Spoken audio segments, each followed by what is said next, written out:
दो मित्र थे, वे बड़े ही बहादुर थे। उनमें से एक ने अपने राजा के अन्याय के विरुद्ध आवाज उठाई। राजा बड़ा ही कठोर और बेरहम था। जब उसे मालूम हुआ तो उसने उस नौजवान को फांसी पर लटका देने का आदेश दे दिया।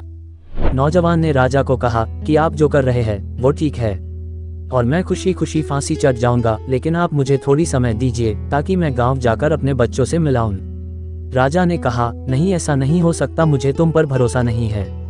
तो उस नौजवान के मित्र ने कहा कि महाराज, मैं इसकी जमानत देता हूँ, अगर ये लौट कर नहीं आए तो इसकी जगह मुझे फांसी दे दीजिएगा। राजा हैरान रह गया, क्योंकि अब तक उसने ऐसा कोई आदमी नहीं देखा था तो दूसरों के लिए अपनी जान देने को तैयार हो। तो राजा ने उसे गांव जाने की सहमति दे दी और उसे 6 घंटे का टाइम दिया गया। नौजवान चला गया और उसने देखा कि उसे लौटने में 5 घंटे का समय लगेगा और वो आराम से जाकर आ सकता है। अपने बच्चों से मिलकर लौटते समय रास्ते में उसका घोड़ा ठोकर खाकर गिर गया और फिर उठा ही नहीं और उस नौजवान को भी चोट आई और इसी वजह से उसे आने में देरी हो गई। उधर 6 घंटे बीत जाने के बाद उसका मित्र खुश हो रहा था और भगवान से प्रार्थना कर रहा था कि उसका मित्र नहीं आए ताकि वो अपने दोस्त के काम आ सके।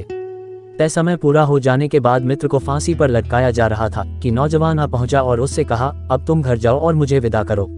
तो मित्र ने कहा, यह नहीं हो सकता, तुम्हारी मियाद पूरी हो गई है। तो नौजवान ने कहा, यह मेरी सजा है, इसलिए मुझे इसे सहने दो, तुम अपने घर जाओ। दोनों मित्रों की इस बहस को राजा देख रहा था तो उसकी आंखें डबडबा आईं और उसने दोनों को बुलाकर कहा, मैंने तुमको माफ कर दिया है और तुम्हारी दोस्ती ने मेरे हृदय पर गहरा असर डाला है। और उसके बाद बादशाह ने कभी किसी पर अत्याचार नहीं किया। दोस्तों, कैसी लगी ये कहानी हमें कमेंट करके जरूर बताएं। और भी बहुत सारी हिंदी नैतिक कहानियाँ, नैतिक शिक्षा की कहानियाँ, मोटिवेशनल कहानियाँ, अच्छी कहानियाँ और प्रेरणादायक कहानियाँ पढ़ने के लिए हमारे चैनल को सब्सक्राइब करें। धन्यवाद।